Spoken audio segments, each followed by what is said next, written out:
Hello mga manay! Good afternoon! So ngayong araw mga manay ay magluluto ako ng ulam ng gulay kasi nagpunta ako sa Carlo na lugar yun mga manay. Bumili ako ng gulay kasi mga manay gusto kong maggulay-gulay mga manay. Gusto ko ng healthy talaga yung kinakain natin kasi pag umaga palaging nagpreprito. So yun mga manay, thank you so much pala kay Ma'am MD from US.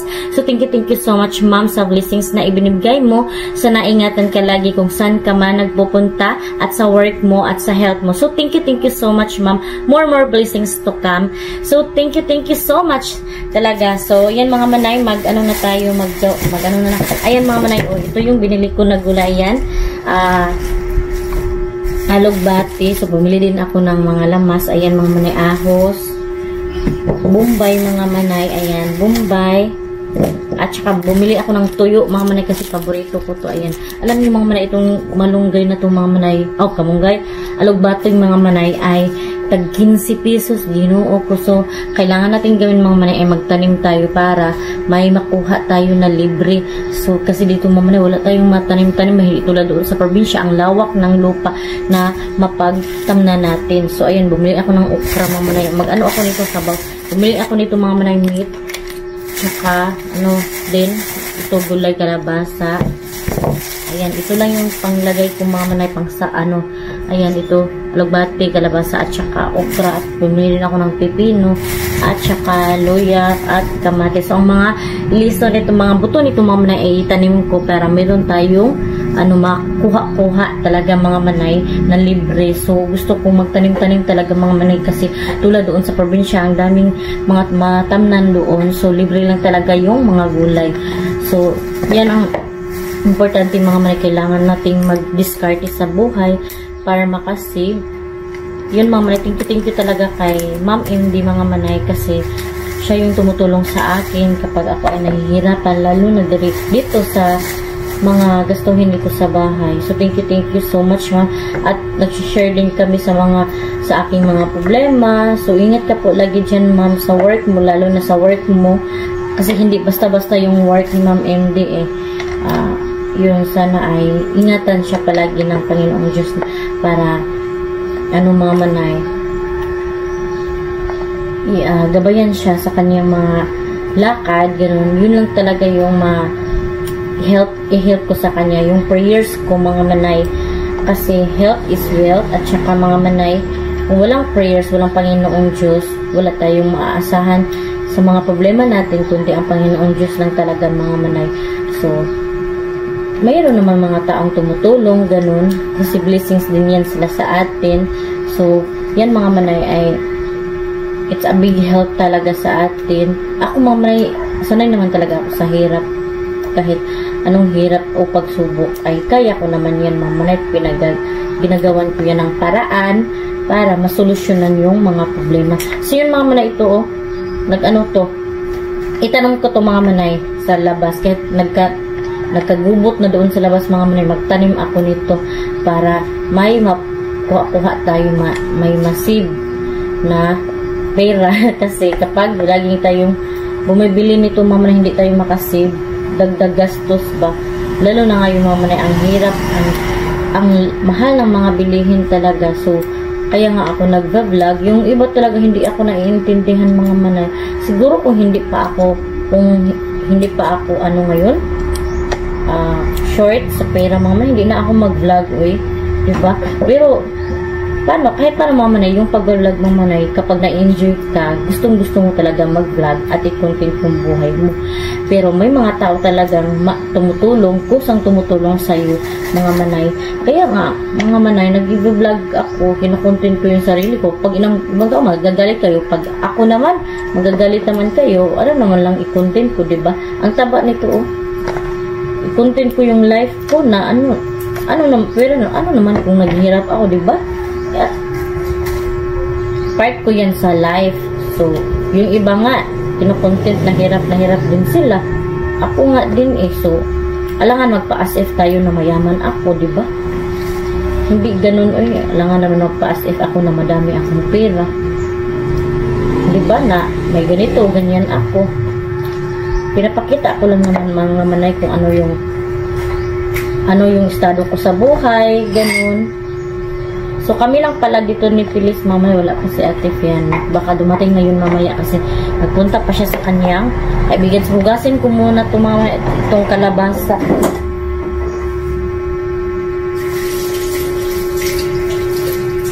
Maggulay ta Phyllis, magkaon ka bilis ha.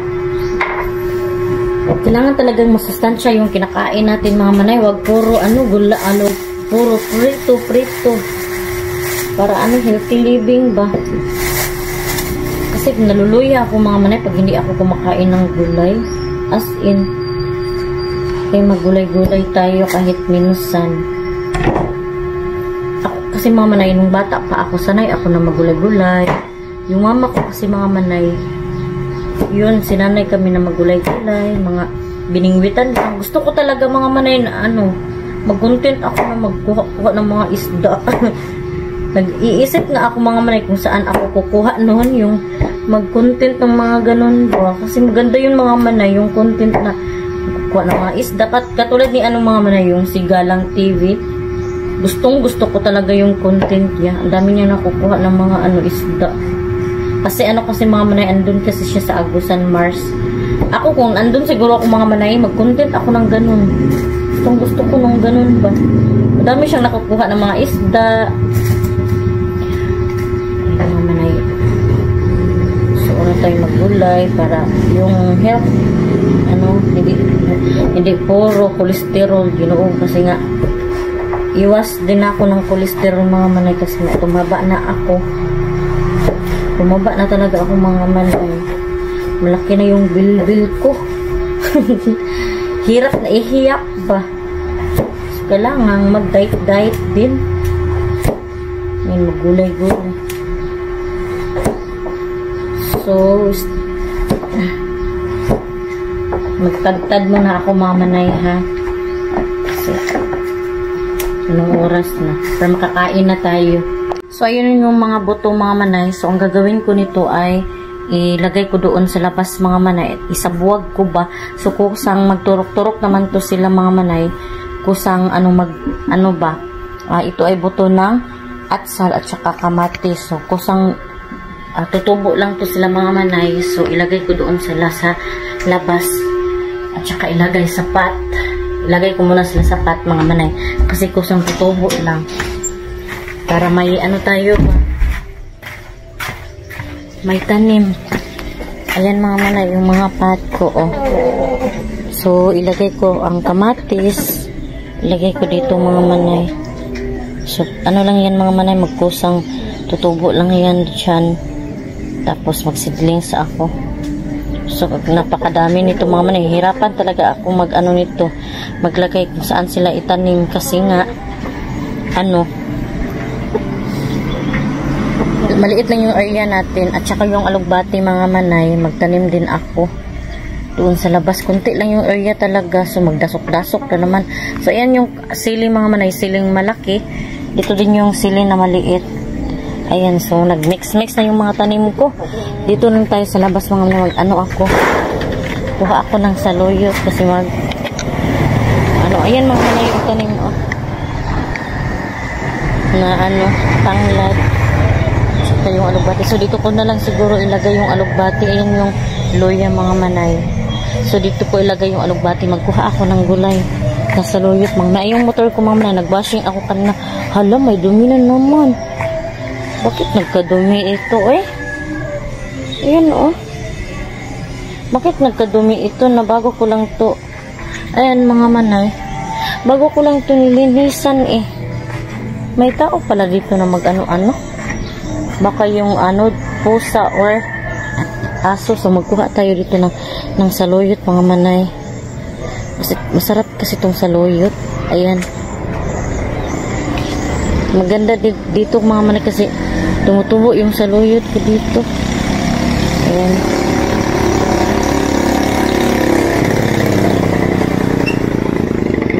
Tayo. So tama na siguro. Wala na. Pasok na ako sa loob mga manay kasi tayo. Tinignan ko yung camera, baka hindi nag-frame. Magluto na ako mga manay kasi matagalan na tayo. So sana, ayan yung panahon natin, mainit na siya. So sana ay hindi na siya uulan ba, ayan. So pasok na ako mga manay, nagwal na naman yung aso ko.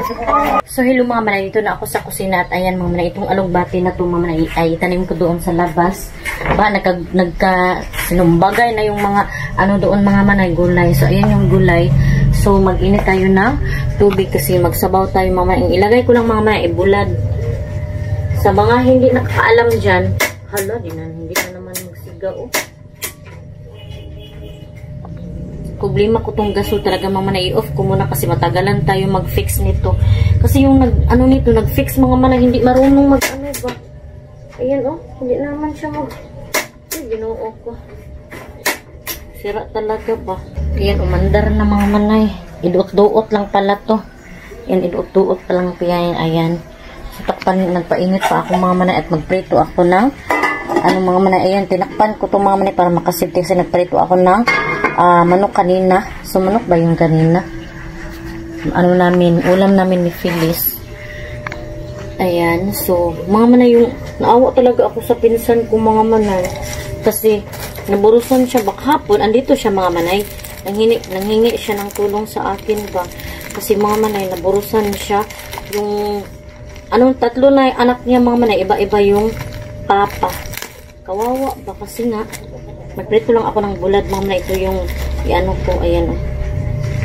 Kawawa siya mga manay kasi may siya ng tulong sa akin. So, binigyan ko siya ng 500 mga manay. Kasi, wala na daw siyang pambili ng gatas ng anak niya. Naburusan siya ng, mga manay, sundalo. Ginoo ko, ito talagang mga sundalo. Walang hiya ba. Nagduda kasi siya daw mga manay na baka hindi daw niya anak. Kasi nga, ang silaw mga manay. Yung dalawang anak niya mga manay ay hindi sa kanya.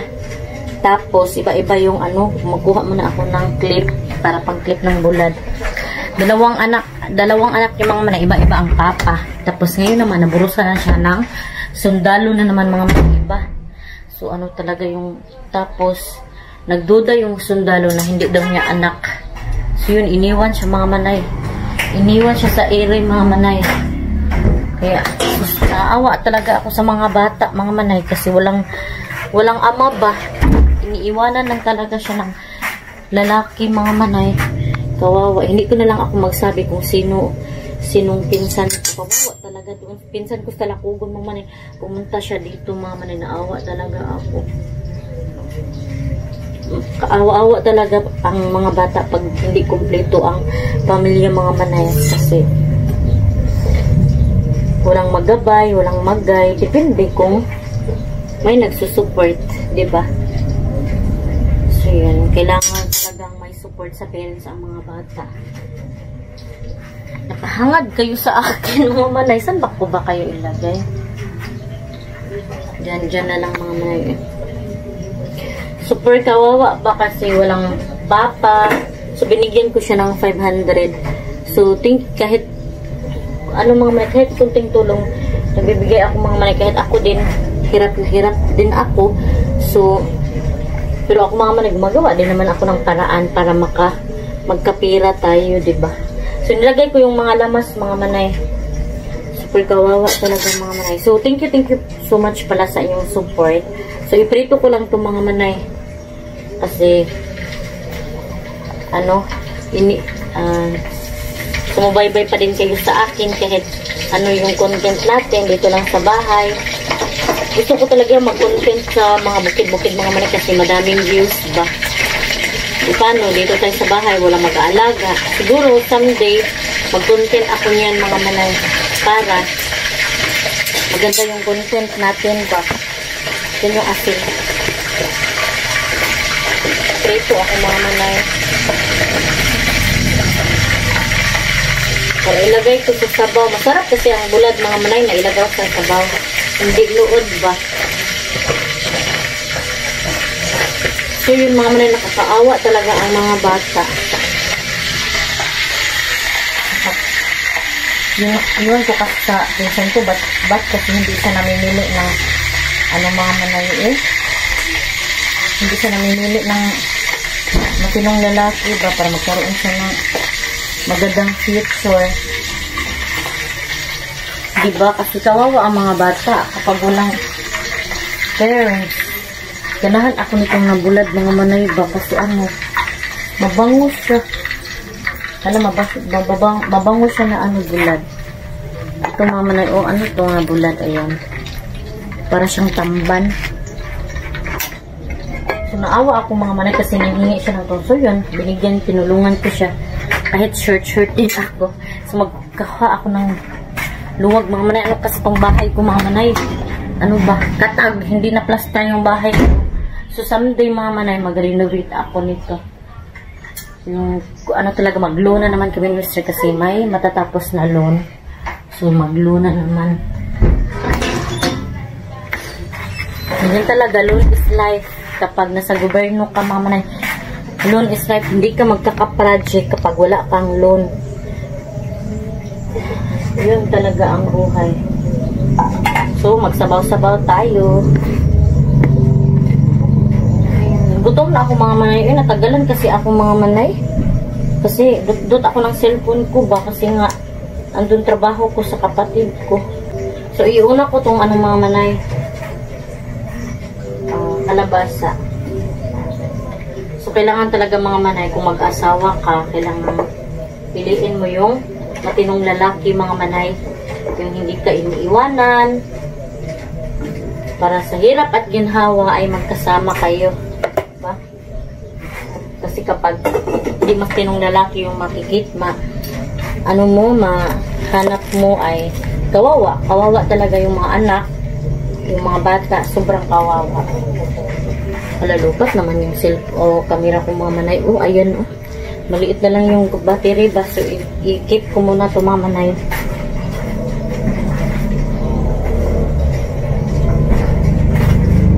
So, ito ay itanim ko itong alugbati mga alugbati mga manay mamaya doon sa labas para may gulay tayo. So, thank you so much nga pala sa lahat ng support sa akin.